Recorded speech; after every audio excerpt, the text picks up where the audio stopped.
Video review has been in effect in MLS since August, following last season's All-Star break, and even with several months' experience with the experimental program to assist referees, a consensus is building that the system has some major flaws.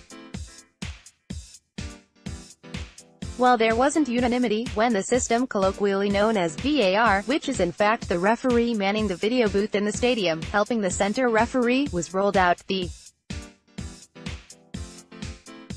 sheer speed of the sport at this point in time and the fallibility of humans led a substantial proportion to support video review, but many attitudes have changed in the meantime.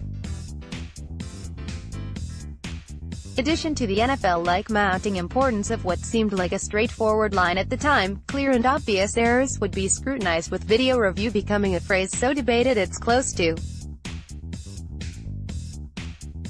becoming meaningless. An overall lack of transparency has hindered the understanding surrounding the system, being tested in leagues around the world at this point and set to be used at the upcoming World Cup. That latter point was a theme on both sides of Saturday's 1-1 draw between Los Angeles Football Club and DC United.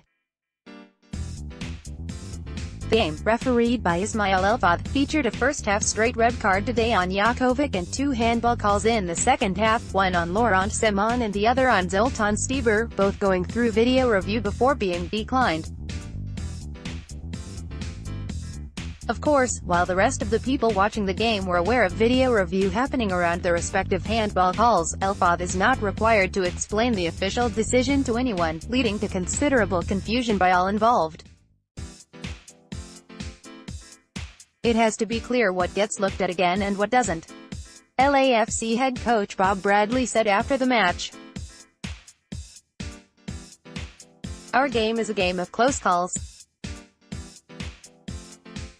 When VAR started, what they said is you only overturn something if it's a clear error, and yet what happens is now there are calls, the referee makes it and it's not really a clear error. It's a close call. And then they look at it again and change their mind. This is confusing." So, application: what gets looked at again, what doesn't, the timing of the game. Honestly, if you took every moment for the league for the year, there are so many times you just aren't sure what's happening. The second half becomes a mix of confusing, controversial, and for me it takes away from the game. Bradley's counterpart echoed the same sentiments.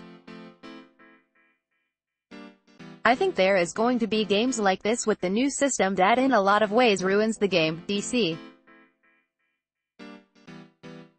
United head coach Ben Olsen explained. "There is also going to be a lot of games where it makes sense, and this is part of the process. Today was a very choppy game. I've heard these weren't penalties, and I've heard both were penalties. You have a referee making a judgment call, now you have someone in the booth making a judgment call, and on a handball, I don't know what a handball is anymore.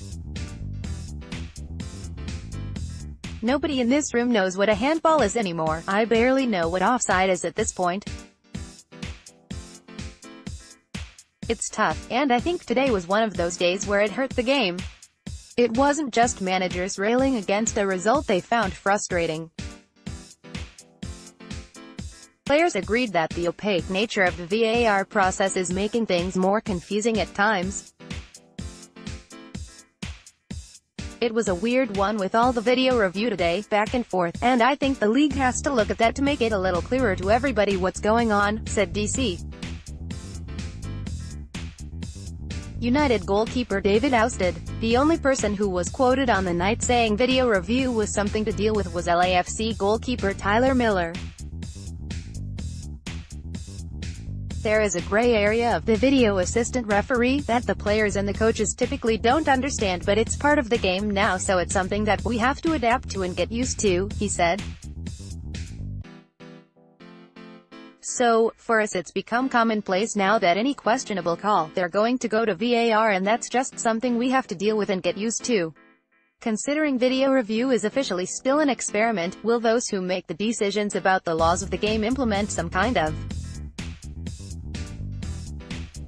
Adjustment moving forward? Will referees start announcing decisions officially, at least to the sideline for the sake of understanding? Or will we continue to be twisted in knots about what clear and obvious means and wonder why a decision is upheld or overturned on video review? What do you think? Leave a comment below.